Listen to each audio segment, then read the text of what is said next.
Hello, what's up mga langga? Good morning. Good morning po sa atin, no? So, ayun mga langga.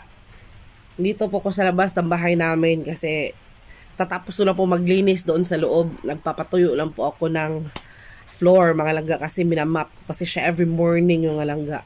Gusto ko lang po i-share. And unang-una sa lahat, mga langga, thank you Lord sa panibagong umaga po na binigay niyo po sa amin. Lalo na po sa pinagdaanan namin kagabi kasi po grabe.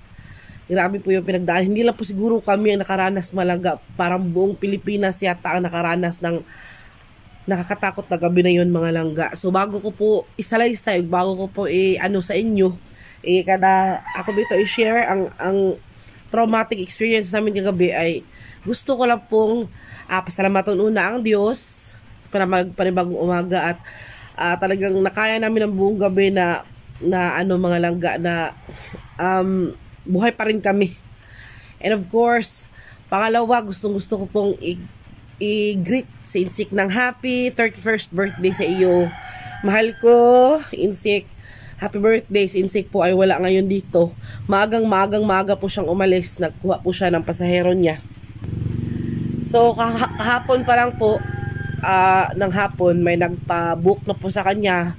May nagpa-booking na po sa kanya, mga langga, maghimuta sa na magpasundo sa kanya sa bayan alas 5 ng umaga. Kaya umalis po siya ng alas 4:30 kasi po kailangan niyang makuha ng 5 AM in punto kasi nga po pasahero yun. Kaya sinabi ko naman sa kanya na wag muna kasi birthday niya ngayon. Tapos meron pa kami pinagdaanan kasi kagabi, mga langga, at around 9:59 PM talaga bago mag 10, ang lakas ng lindol dito sa Pilipinas, dito sa amin. Siguro sa buong Pilipinas, mga langga, hindi ko pa alam kung hanggang saan umabot yung lindol kasi bago maglindol ay nag-brown out po talaga siya. Hindi pa naman ako totally nakatulog doon. Parang half awake, half asleep pa ako. Pero si Insik tulog na siya. Kasi nga, alam niyo naman si Insik, no, sa umaga ay kapoy jud ang lawas kay mamasahero man. Tapos yun nga, katatapos ko lang mag-ready ng bed dispings, ng higaan namin, ayun, ng mga papatay ng mga ilaw. Kasi ako talaga yung huling-huling matutulog, mga langga. Kasi chinecheck ko pa yung ilaw, kung napatay na, yung mga pintuan, kung na ano na ba, na lock ng maayos. So, yun nga, pagkatapos kong mag-check, humiga na ako sa tabi ni Insik. Tapos, dito lang kasi kami sa salas, mga langga. While may kasama si Sphinx matulog. Tapos, mga 9:58, ayun nga, parang nakaka-idlip na ako ba, pero hindi pa masyadong tulog talaga. 9:59 PM talaga in punto, mga langga, ay yumanig yung lupa. Grabe yung yanig, mga langga. Nag-alert yung phone. Siguro mas malakas pa rin yung sa Bohol noon bago mag-Yolanda noong 2016 yata yun. Oo, 5.0 magnitude yung tumama dito sa amin, mga langga. Pero malakas pa rin. Ang nakakatakot pa kay ang mga kuan bitaw kanang mga yung mga paunti-unti ba na lindol, yung pagkatapos talaga ng malakas. Yung tawag dun. Grabe, kaya hindi kami nakatulog talaga ng maayos, mga langga, kasi anong oras na ba kami noon pumasok sa bahay, kasi dito lang talaga kami stay sa labas. Kaya in case of lumakas na naman siya, makatakbo kami agad sa labas ba, or makalabas kami agad sa bahay. Grabe yung manig talaga yung lupa, mga laga. Akala ko talaga yung TV namin nakuan na, nabasag. Kasi may nahulog eh. Yun pala, yung ano namin, yung tumbler, tapos yung may basong nahulog. Mga ganun, lumabas kami agad. Dala-dala namin si Sphinx. Tapos chinek ko agad si Papa, mga langga, kasi alam nyo naman si Papa lang mag-isa sa bahay pag natutulog, mga langga, sa bahay nila. Chinek ko agad, lumabas agad si Papa. Grabe pa rin yung lindol. Uy, grabe, mga langga. Mula nang dumating ako dito sa bukid, mga langga, ngayon lang ako naka-experience ng ganon kalakas. Kasi meron namang paunti-unti, pero hindi talaga, parang unti lang. Pero ngayon, grabe talaga yung lakas kagabi. Sus, my goodness, natakot talaga kami ng bonggang-bongga. Tapos, nung namatay yung ilaw, mga langga, ginising ko si Insik kasi sabi ko, Insik, nag-brown out. kunin natin yung ano, kasi hindi namin na ready yung ano, yung emergency light na iwan ko sa tindahan dito sa may labas. Sabi ko na ano, yung cellphone niya, kasi kukunin ko yung emergency light sa loob ng tindahan. Sus, hindi pa ako tapos nagsalita mga langga, yumanig na si insect na natulog. Talagang nakakubot pa yun kasi nga ang lamig ng gabi. Malamig yung gabi dito talaga every night. Talaga malamig. Asa gikan pa? Asa ka man gikan? Uy, natagak yung bintana? Maganiwa na buha? Nahulog pala yung bintana ni Inday Lucy sa likod mga langga. Grabe talaga yung lakas nun. Natakot talaga ako ng bonggang-bongga kaya lumabas kami. Sinabi ko kay Insik, Insik may lindol. Tapos binitbit niya si Sphinx. Papalabas kami mga langga. Sus, grabe yung takot ko. Bakit? Ang lakas talaga niya. Tapos yung mga tao dyan sa harapan, sa kabilang kalsada, nagsigawan ba? Nagsigawan na. Siguro sa pagpapalabas ng mga anak nila ba? Sigawan talaga. Kasi alas 10 na, natutulog na. Alam nyo naman dito sa bukid mga langga, kapag alas 6 pa, alas 7 pa lang, yung mga iba dito natutulog na, lalo na yung mga walang cellphone, tulog na talaga. Alas 10 is grabe talaga. Ngayon, nag-worried ako mga langga kung ano yung sitwasyon. Kasi, hindi ko pa alam kasi brown out kami ngayon, hanggang ngayon hindi pa talaga bumabalik yung kuryente namin. Hindi ko pa alam kung hanggang kailan, kung hanggang saan umabot yung lakas ng bagyo. Check ko pa mama ko kasi alam nyo naman si mama lang din mag-isa doon sa amin bahay. Kaya talaga namang nag-worried ako. Sana naman bumalik na yung kuryente mga langga eh. Kaya, nako naman talaga. Kaya naghihintay-hintay ako kay Insik mga langga kasi i-greet natin siya pagdating. Bahala na wala kaming wala kaming. Ayaw kasi ni Insik mga langga, nabilhan ko siya ng cake. Tapos, kasi daw gastos lang ba. Kung meron man kaming pera, ilalaan namin sa sa mas importanteng bagay. Ayaw niya ng mga langga kasi talagang mahirap ang buhay ngayon. Kaya, sabi niya na saka na lang pag okay na. Tapos ito pa yung nangyari. Sus, Ginoo ko dolor. Eh sana sa mga sa mga subscriber natin na nasa Pinas ngayon or kahit na nasa ibang bansa, yung ibang bansa prone pa naman ng mga lindol-lindol. Tayo dito paminsan-minsan lang nakakaranas pero talagang shocking and traumatic experience talaga kapag naranasan natin.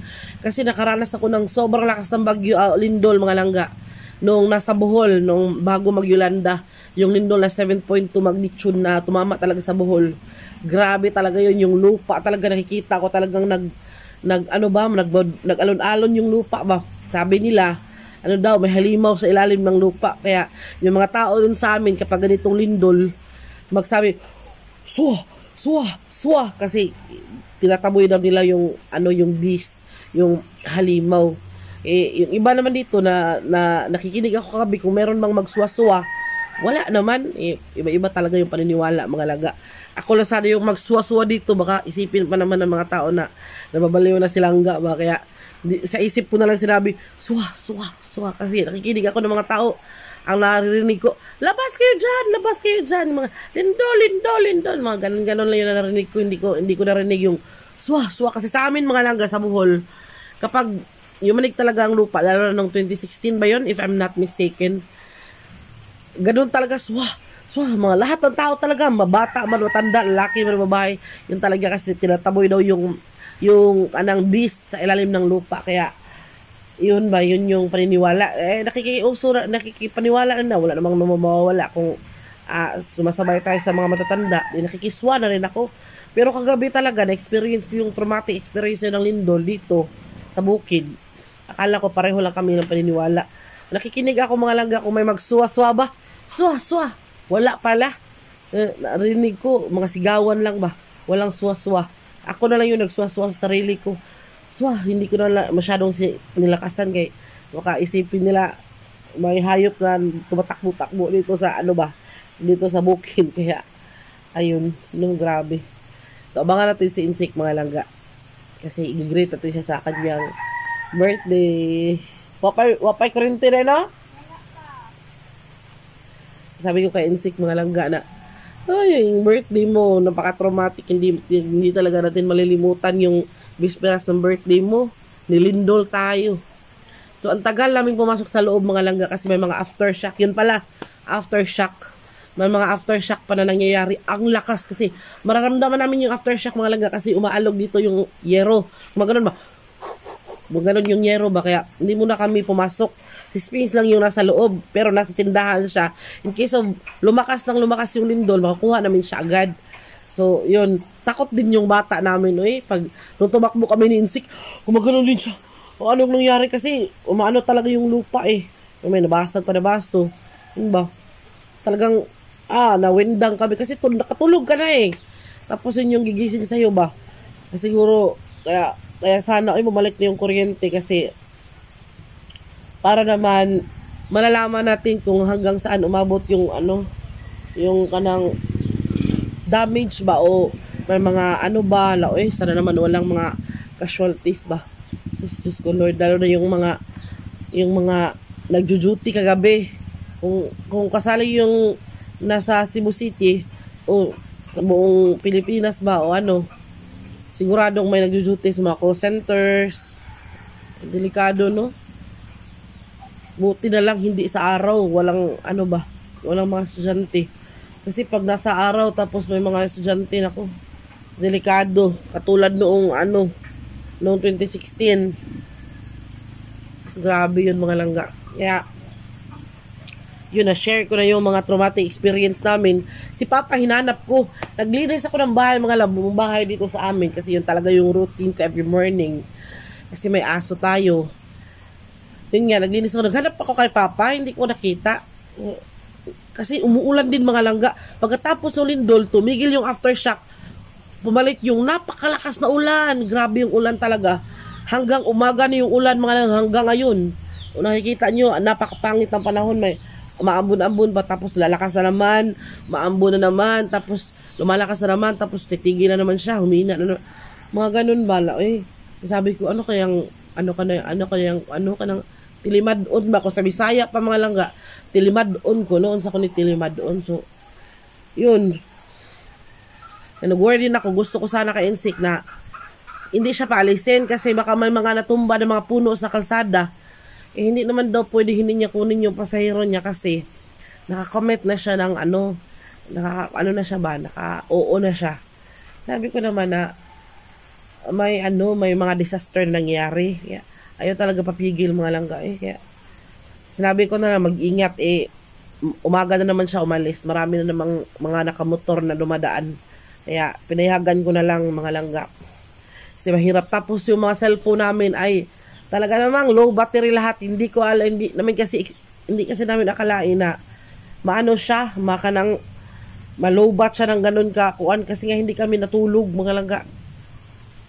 Hindi kami natulog ng maaga. Siguro katulog kami almost 1 na siguro ng umaga mga langga. Madaling araw kasi pumasok kami nung hindi na talaga nag-aftershock. Tapos pumalit naman yung napakalakas na ulan. Kaya yun grabe traumatic experience niya. Hintayin natin si Insik mga langga. Ititigil ko, ko muna to. I-rest ko muna ang cellphone. Kasi, kalubaton na. 13% na lang. So, kailangan nating mag-save ng battery, Siguro pagdating ni Insik, i-greet natin siya ng happy birthday! Tara atong birthday boy! Happy birthday! Why, manok? Happy birthday to you! Happy birthday to you! Gilinog. Linog man. Happy birthday. Sa pagkuan sa Number 1 na ka. Taon. 1 sa 1. Happy birthday to you. Ay, gapuha. Ay, good morning, good morning. Good morning. Happy birthday. Happy birthday. Happy birthday to you.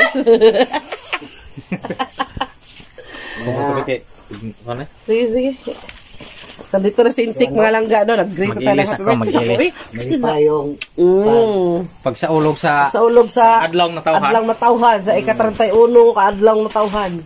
Natumong sa siyang birthday og edad. Natumong. Pupe. Kuan? Nag-ulo si Papa. Nakatanya kilang bintana. Bintana nga. Wala ba? Sliding, Din ma? Dito likod. Bigas, bagana kayo ang kanding.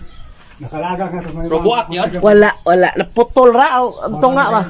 Gano ko, mura kay pando baga linti ala. Okay, gig mo ana lihok ba giuyog ba so magka. Mag-anak to pa happy birthday, wahikay. Mag-ano kami mga langga, ano lang kami magkanang manabo kami utanon. Yatag nimong kuan lang katong. Tuan na nila. No sa mo musta hiwan mabasa sa di kuan mo sahod. Brand out dito lang sa lungsod.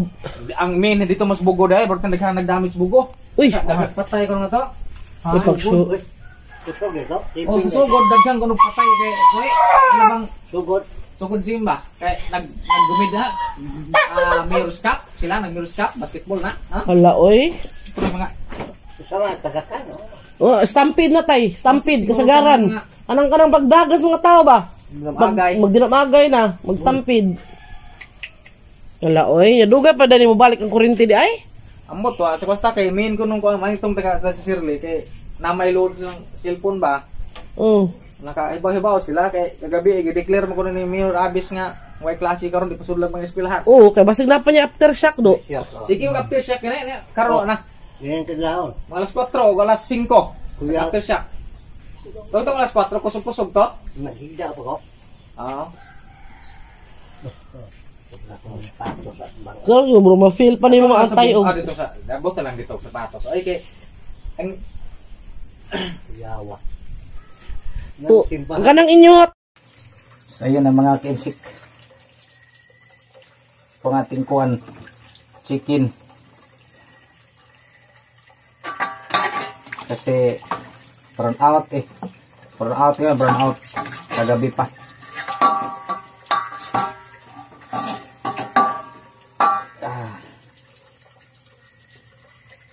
Limpyo natin, limpyo. Okay.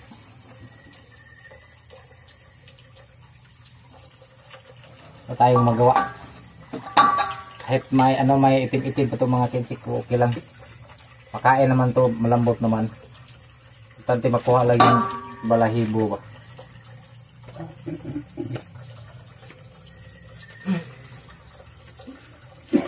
Ang lakas ng lindol kagabi mga kinsik. Ang daming mga namatay dito sa Kuan sa norte, malapit lang to sa amin. Cut mo lang namin yung tapos Bugo, San Remigio, ganon.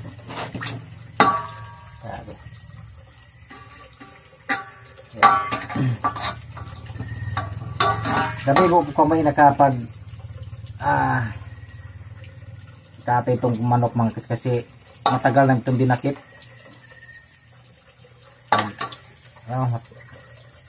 Takutin ang manok kaya matagal na nahuli. Itong birthday natin na ngayon ito nangyari sa akin. Brown out, tulang kurente, wala lahat kasi ang main namin dito is nung yung sentro ng lindol. Yan po ang main ng kurente dito mga kensik. Bugo City. Yan, so yan po ang sentro ng lindol kaya ayun, sabi ng mga taga dito 5 araw pa daw bago maayos yung kuryente kasi grabe ang damage doon. Alam naman natin na hindi madali, no? Hindi madali ang paggawa mga kinsik kaya tiis muna hanggang maayos ang kuryente natin. So yan ang ating mga ang importante kapag luto po tayo ng gisayang manok, masarap ang gisayang manok mga kinsik. Hindi ba to tinibuok ha kanang kuan lang dito kanang gitagod lang na mo. Dami pang mga itim-itim pero malambot man to mga kinsik, wala nang problema to. Okay. Okay lang ano. Tara. Yan. Tapos nagamit yung binigay ni Auntie na kuan na lamp, no? Thank you po ito, Auntie Josie. Thank you po sa lamp, no? Yan. Thank you. Laking tulong po dito sa amin kapag nag-brown out. Kaya. Ang pera ba ito? Tabi. Isubo na. Paano yung kuan? Kung anong busbusan kay para ma luto ni. Tingnan niyo mga kensip. Yan lang po. Malaki to, sunuyin na to.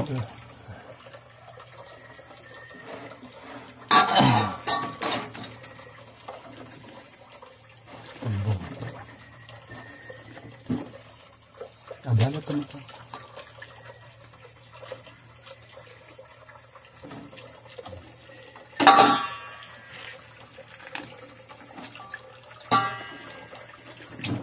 Hindi kasi kabalhinan na nito. Oh.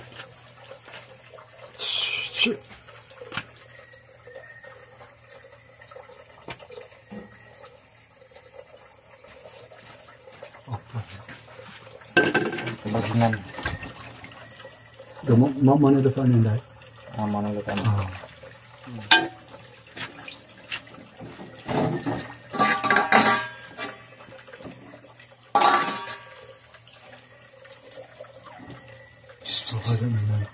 Kali ningning.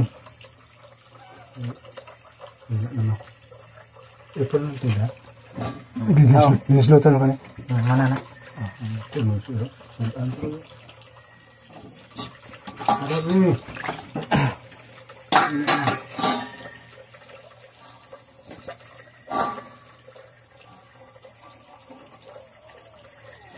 Kasi dito dito ako kinuha na lang ito. Nama sa sila espada.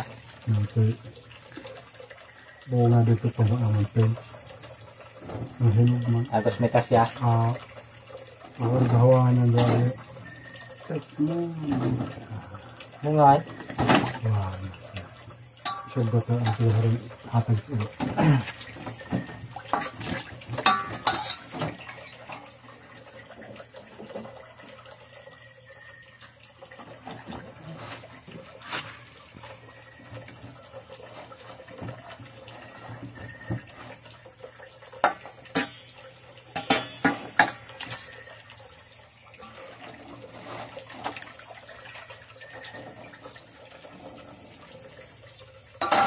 Para kaming na kaalala noon mga kainsip. Wala pa ang kuryente sa bukid. Ito pa ang kuwan. Ito po ang mga ano namin. May ilaw naman kami sa kuwan, lampara. Doon sa kuwan, doon lang sa loob ng bahay. Andun po silang naghintay.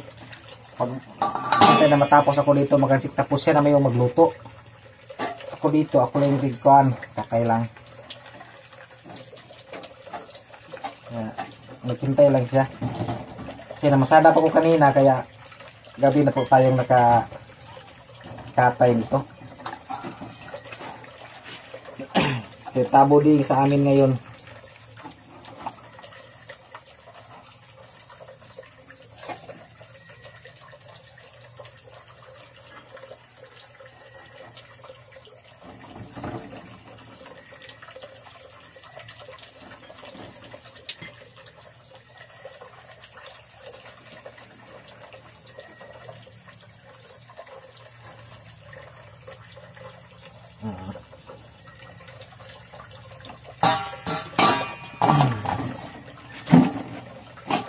Natin yung updo. Kan yung updo. Bukan iwan dito ang updo. Updo. Bali. Saan yung updo? Walang updo. Okay. Saan kayang updo nito?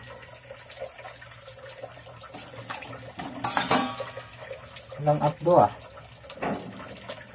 Isa na siguro yung updo.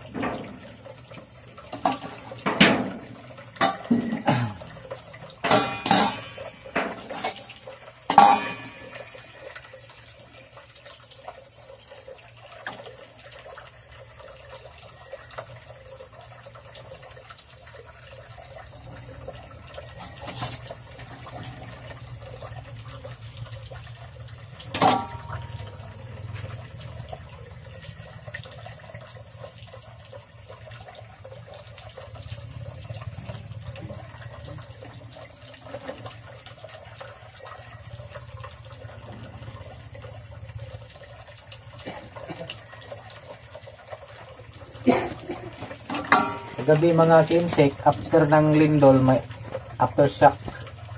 Kaya, matagal po kami natulog. Natulog po kami ay ano na, mga alauna ata. Ang daling araw. Kasi grabe, ang lakas ng ano niya, aftershock. Wala tayong magawa, upo-upo na lang. Pinagmasdan ang paligid.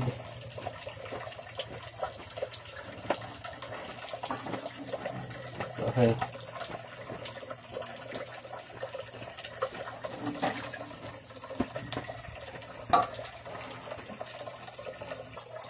So mga chik, dito na po tayo magkuhan. Magtagod, no dire lang kay siminto. Panis ya.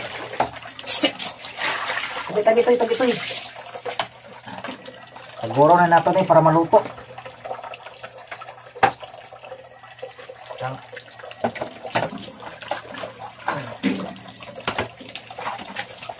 Ngit-ngit.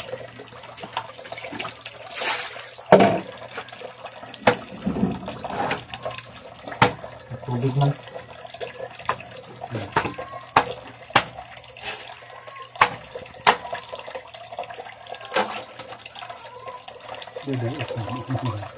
Ha.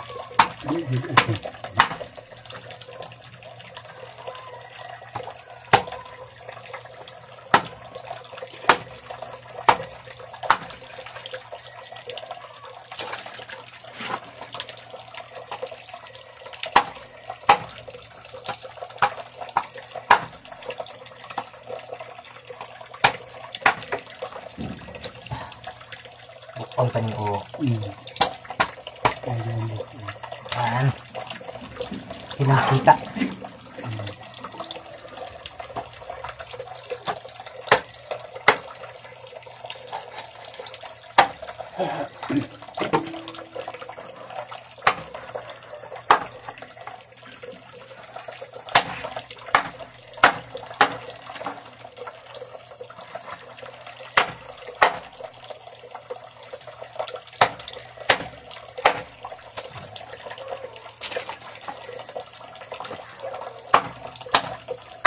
Ay, masyado sa libat na yan. Yan ay. Yeah.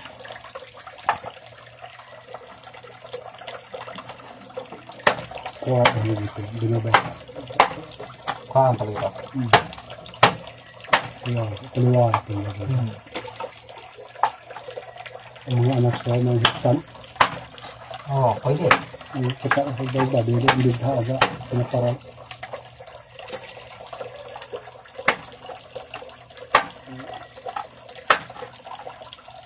Kanang tuwang damari. Hindi ko sa hindi ko. Ako ba hiktan? Okay. Mamatay na ako. Okay, damay. Gara na kami ba? Sayang si kayo.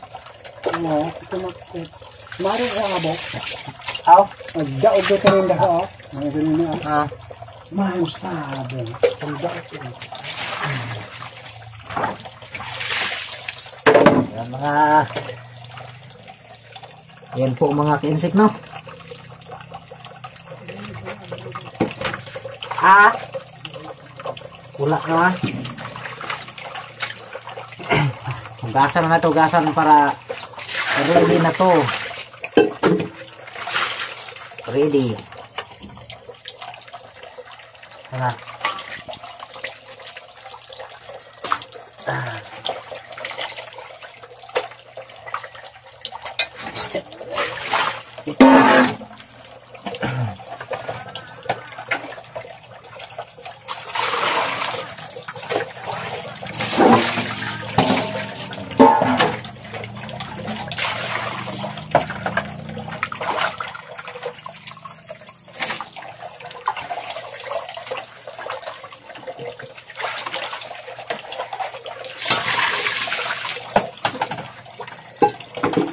So ayan mga kinsik kalangga, pasensya na yung mukha kong hindi niyo makikita.